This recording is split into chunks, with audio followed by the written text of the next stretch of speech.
नमस्कार प्रिय दर्शकों, स्वागत है आप सभी का आपके अपने YouTube चैनल ज्योतिष नेत्र पर। आज इस वीडियो में हम चर्चा करेंगे उस ग्रह की जो हमारे मन का मालिक है।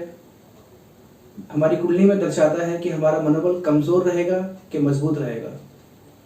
जी हाँ, सही सोच रहे हैं आप। आज हम बात करेंगे चंद्र ग्रह की, यानी चंद्रमा की। चंद्रमा की उत्पत्ति समुद्र मंथन के समय समुद्र से हुई थी। चंद्रमा को हमारे मन का कारक कहा गया है, क्योंकि वेदों में लिखा है चंद्रमा मनसो जायते। चंद्रमा मन का कारक है या मन पर आधिपत्य रखता है। चंद्रमा को वनस्पति औषधियों का कारक भी बताया गया है। हमारे शरीर में जल तत्व, रक्त, इसको भी नियंत्रण करता है चंद्रमा। चंद्रमा को जल तत्व पर आधिपत्य है, इसीलिए पूर्णमासी के समय जब चंद्रमा पूर्ण रहता है तो जल को खींचता है, आकर्षित करता है। इसीलिए समुद्र में ज्वार भाटा आना देखा गया है। इसी समय पागल खानों में पागलों को अच्छी तरह से बांध दिया जाता है, क्योंकि चंद्रमा, जैसे मैंने बताया कि कहा गया है, हमारे शरीर में रक्त और जल तत्व दोनों को नियंत्रित करता है। तो पागल खानों में उनको इसलिए बांध दिया जाता है क्योंकि वह बहुत आक्रामक हो जाते हैं, इतने एग्रेसिव हो जाते हैं कि मरने मारने पे उतर आते हैं, इसलिए उनको बांध दिया जाता है। ज्योतिष में सूर्य को पिता कहा गया है, उसी प्रकार चंद्रमा को माता कहा गया है। अंक ज्योतिष में सूर्य को 1 नंबर, साथ ही साथ चंद्रमा को 2 नंबर दिया गया है। चंद्रमा की अपनी राशि है कर्क, यानी 4 नंबर। वृष राशि में चंद्रमा उच्च के होते हैं, वहीं वृश्चिक राशि में चंद्रमा नीच के हो जाते हैं। चंद्रमा को स्त्री कारक ग्रह भी कहा गया है। चंद्रमा की चाल सबसे तेज है ग्रहों में। जहां शनि एक राशि को 2.5 वर्षों में पूरा करते हैं, वहीं चंद्रमा एक राशि को 2.25 दिन में कवर कर जाते हैं। चंद्रमा बाल्यपन का कारक है, यानी जन्म से लेकर लगभग 7 से 8 वर्ष की आयु तक बच्चों पर चंद्रमा का बच्चों पर चंद्रमा का प्रभाव रहता है। इसलिए बच्चों को भी चंचल कहा गया है, और बच्चे होते भी चंचल हैं। जैसा कि चंद्रमा को ग्रहों में माता का कारक बताया गया है, इसीलिए चंद्रमा किसी भी ग्रह से शत्रुता नहीं रखते, या तो सम रहते हैं या मित्रता में रहते हैं।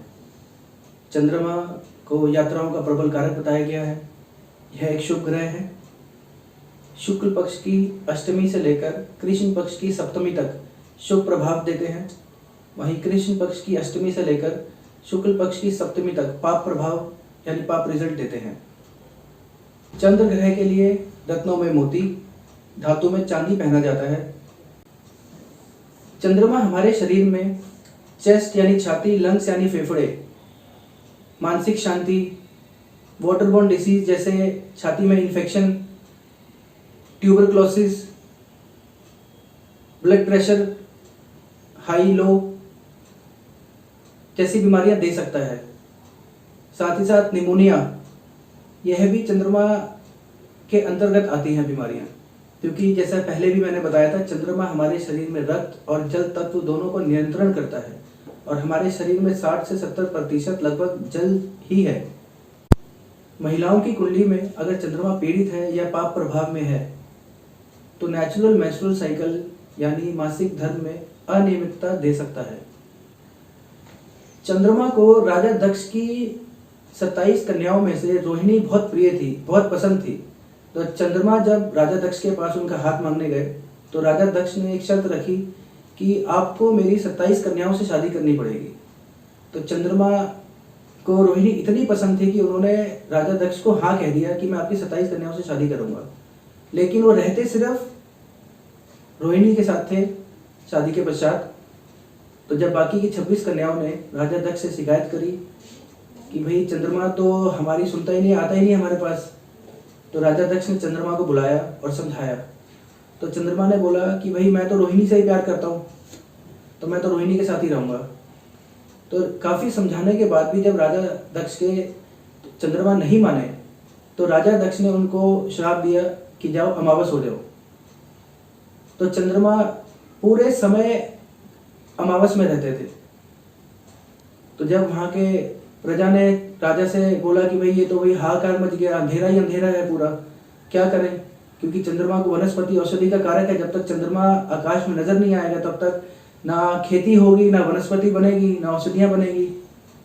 तो राजा दक्ष ने चंद्रमा को बुलाया, चंद्रमा से बात करी, तो चंद्रमा यह माने कि ठीक है मैं हर कन्या के पास नियम से जाऊंगा, लेकिन प्यार मैं सिर्फ रोहिणी से करता हूँ और रोहिणी से ही करूंगा। तो राजा दक्ष ने बोला ठीक है, आपकी बात मानता हूँ, और उनको यह कहा कि 15 दिन आप अमावस रहिए, 15 दिन आप पूर्ण रहिए। तभी से चंद्रमा 15 दिन घटते हैं और 15 दिन बढ़ते हैं। उसी को हम शुक्ल पक्ष और कृष्ण पक्ष कहते हैं। उसी प्रकार चंद्रमा जब 27 नक्षत्रों का 12 राशियों में ट्रैवल करते हैं, कवर करते हैं, वैसे ही महिला की कुंडली में उसकी राशि अनुसार जैसे ही वो 27 दिन कवर करते हैं तो महिला नेचुरल मेंस्ट्रुअल साइकिल शुरू होता है। जन्म के समय अगर बच्चे की कुंडली में चंद्रमा पीड़ित है या बहुत ज़्यादा पाप प्रभाव में है या अष्टम भाव में है, तो ऐसे में बच्चे की ग्रोथ बहुत स्लो देखी गई है। कद बढ़ने में दिक्कत, बोलने में दिक्कत, या देरी से बोलता है, देरी से कद बढ़ना, ग्रोथ बहुत स्लो हो जाती है। और बहुत ज़्यादा अगर चंद्रमा पीड़ित है तो बच्चा बालारिष्ट में भी आ जाता है। मन क्या है? हमारा मन जिस संगति में रहता है वैसा हो जाता है। अगर हम किसी मंदिर में बैठे हैं तो हमारे मन में आस्तिक विचार आते हैं। अगर हम मैखाने में बैठे हैं तो हमारा मन करेगा मदिरा सेवन का, धूम्रपान का। तो वैसे ही हमारी कुंडली में चंद्रमा जिस ग्रह के साथ बैठे हैं उस ग्रह के गुण अवगुण अडॉप्ट कर लेते हैं। हमारा मन बहुत कुछ करने को करता है कि हम ऐसे करें वैसे करें, लेकिन हमारे माँ बाप हमें सपोर्ट करते हैं, हमें समझाते हैं, दुनियादारी बताते हैं कि ये चीज़ गलत है, ये सही है, या हमारे मास्टर, हमारे गुरु हमें समझाते हैं, एक सपोर्ट देते हैं।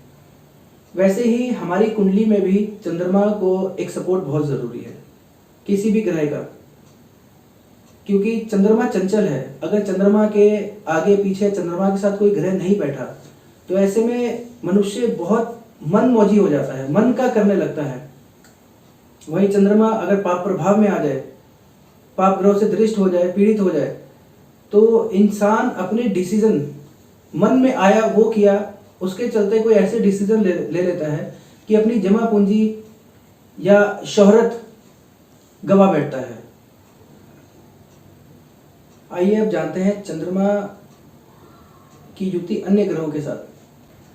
चंद्रमा सूर्य की युति। चंद्रमा सूर्य की युति ही बताती है कि मनुष्य का जन्म अमावस के आसपास का जन्म है। ऐसे में मनोबल कमजोर बहुत देखा गया है, हार्ड वर्क लाइफ में लगा रहता है, स्ट्रगल रहती है लाइफ में। अन्य ग्रहों की स्थिति अगर अच्छी है तो हार्डवर्क के चलते मनुष्य अच्छा जीवन यापन कर लेता है। चंद्रमा मंगल युति। चंद्रमा मन, मंगल ऊर्जा। तो मन में हमेशा ऊर्जा रहती है। ऐसे तो दोनों मित्र ग्रह हैं, परंतु मन में हमेशा ऊर्जा रहती है कि जो ठान लिया, जो करना है वो करना है, किसी चीज को हासिल करना है, जैसे ना तैसे हासिल करना है उसे। वहीं अगर पाप प्रभाव है, चंद्रमा मंगल पीड़ित है बहुत ज्यादा, तो अपने डिसीजन के चलते कहीं ऐसा एक्शन ना ले लेना कि खुद को नुकसान पहुंचाना, क्योंकि मंगल चंद्रमा के साथ बैठकर इंसान को एग्रेसिव और बोल्ड बनाता है। चंद्रमा बुध की युति। चंद्रमा मन और बुध बुद्धि और वाणी के प्रबल कारक। अगर यह युति बहुत अच्छी है कुंडली में, मतलब पाप प्रभाव नहीं है, तो लेखक, गुड इमेजिनेशन पावर देना। अगर पाप दृष्टि आती है तो यही तेज दिमाग को गलत चीजों में लगाना, सॉफ्टवेयर इंजीनियर की जगह हैकर बन जाना। ऐसे में इंसान र्यूमरस हो जाता है बहुत ज्यादा। अफवाह जैसे जो लोग फैलाते हैं, अपने बुद्धि का गलत उपयोग करना। चंद्रमा गुरु युति। गज केसरी योग बहुत ही उत्तम योग है। अन्य कई दुर्योगों को खत्म कर देता है योग। छोटी उम्र से ही परिपक्व हो जाना, घर संभालना, समाज में नाम कमाना अपने अच्छे कार्यों की वजह से, गलत संगति होने के बावजूद भी गलत कर्मों से ना जुड़ना। चंद्रमा शुक्र युति, चंद्रमा मन और शुक्र लग्जरी का मेन कारक, लग्जीरियस प्लैनेट है। पृथ्वी पे जितने भी भोग शुक्र के अंडर आते हैं। तो इंसान मन से जो है अच्छे कपड़े पहनना, अच्छा वाहन यूज करना, अच्छे घर में रहना, अच्छा घूमना फिरना, अच्छा खाने का बहुत शौकीन होता है। शब्दों का भंडार होता है ऐसे इंसान के पास। लेकिन यही अगर युति पाप प्रभाव में आ जाए या चंद्रमा शुक्र पीड़ित हो जाए तो ऐसे में मनुष्य को कमजोर चरित्र का भी देखा गया है। चंद्रमा शनि युति, चंद्रमा मन, शनि वैराग्य का कारक, योग का ग्रह है ये। तो साधुओं के लिए, ऋषियों के लिए तो बहुत अच्छी युति है। लेकिन आम जीवन संसार के अंदर जो देखा गया है, जिसे ज्योतिष में विष योग भी कहा गया है, यह देखना जरूरी है कौन से भाव में चंद्रमा शनि की युति है। जनरल जो इसके अंदर चीजें आती हैं, आम चीजें जो देखी गई है, उसमें यह है कि इंसान थोड़ा सा स्लो होता है, बोलने सोचने समझने में थोड़ा सा स्लो हो जाता है, लाइफ में थोड़ी सी स्ट्रगल देता है, क्योंकि शनि की चाल स्लो है। जहां चंद्रमा 2.25 दिन में एक राशि कवर करता है, शनि वहीं 2.5 साल में एक राशि कवर करता है। डिसीजन पावर स्लो कर देता है ऐसे में। अब बात करते हैं चंद्रमा की राहु और केतु के साथ युति।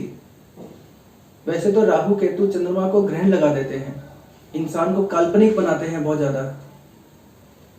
आपने सुना होगा समुद्र मंथन के समय अमृत निकला था, तो भगवान ने मोहिनी रूप धारण करके देवताओं को और राक्षसों को अमृत पान कराया था। देवताओं को अमृत पिलाया और वहीं दैत्यों को साधारण जल। तो वहीं दैत्यों में राहु बैठे थे और उनके पास 6 शक्तियां हैं, 6 इंद्रियां हैं उनके पास। तो वह पहचान गए ये मोहिनी रूप में कोई और नहीं बल्कि भगवान है। तो उन्होंने देखी कितने मैनिपुलेशन के कारक हैं वो, कि अपने साथियों को नहीं बताया और चुपचाप भेष बदल के देवताओं में बैठ गए और अमृत पान कर लिया। तो उनको पहचाना किसने? सूर्य चंद्रमा ने। तो सूर्य चंद्रमा ने जब भगवान से जाके उनकी शिकायत करी तो भगवान ने अपना सुदर्शन चक्र चलाया और राहु का गला काट दिया। तो ऊपर का हिस्सा हो गया राहु और नीचे का धड़ हो गया केतु। तो राहु के पास 6 शक्तियां हैं और केतु के पास नीचे का धड़ है तो आंखें नहीं है। तो इसलिए या तो केतु इल्यूजन देता है या इंट्यूशन देता है। चंद्रमा राहु युति, तो चंद्रमा मन और राहु 6 इंद्रियों का प्रबल कारक। ऐसे में अगर इंसान अपने अंदर के ज्ञान और बाहर से जो ज्ञान मिलता है, चाहे अच्छा है बुरा है, उसका सामंजस्य बिठाकर पूर्णतः रूप से अच्छे कर्मों में, अच्छी दिशा में प्रयोग करता है तो बहुत आगे जाता है। चंद्रमा अगर केतु के साथ बैठे हैं तो इंसान को अपने विवेक का इस्तेमाल करना चाहिए, हमेशा विवेक का प्रयोग करें, क्योंकि केतु बहुत भटकाते हैं। केतु के पास आंखें नहीं है, विजन नहीं है। तो वही अगर इंसान हवाबाजी में रहता है, मैं ये कर लूंगा, मैं वो कर लूंगा, मैं ऐसे कर लूंगा, मैं वैसे कर लूंगा, केतु बहुत फास्ट काम कराते हैं। वो जैसा सोचेगा वैसा काम हो जाएगा, लेकिन उसको ये सोचना जरूरी है कि सही है कि गलत है। वहीं अगर अपने विवेक का प्रयोग करते हैं, कोई डिसीजन लेने से पहले अपने माँ बाप से, गुरु से, टीचर से विचार विमर्श कर लेते हैं तो निर्णय हमेशा अच्छा ही रहेगा उनके लिए। चंद्रमा के लिए पहनने वाला धातु है चांदी, रत्न है मोती। और शिव जी की आराधना चंद्रमा के लिए अति उत्तम है। शिव जी पे जल चढ़ाना, दूध चढ़ाना, पंचामृत चढ़ाना, सोमवार सोमवार कम से कम शिव जी की पूजा करना चंद्रमा का सबसे बड़ा उपाय है। चंद्रमा का रत्न या धातु पहनना है, यह निर्णय आपकी कुंडली से होगा कि आपको चंद्रमा का पहनना है कि चंद्रमा के लिए उपाय करने हैं या पूजा करनी है, कोई दान करना है। मैंने जितनी भी चीजें बताई, जो भी युति बताई, चंद्रमा क्या प्रभाव देता है, क्या बीमारियां देता है, क्या अच्छा करता है। जैसे कि चंद्रमा को धन का प्रबल कारक बताया गया है, लक्ष्मी जी के प्रिय हैं। तो यह सब निर्भर करता है आपकी कुंडली में चंद्रमा की क्या स्थिति है अन्य ग्रहों की क्या स्थिति है, या सूर्य अगर कमजोर है तो मनोबल तो है, आत्मबल नहीं है। मन में तो आ रहा मारना है, लेकिन आत्मबल नहीं है कि मैं मारे।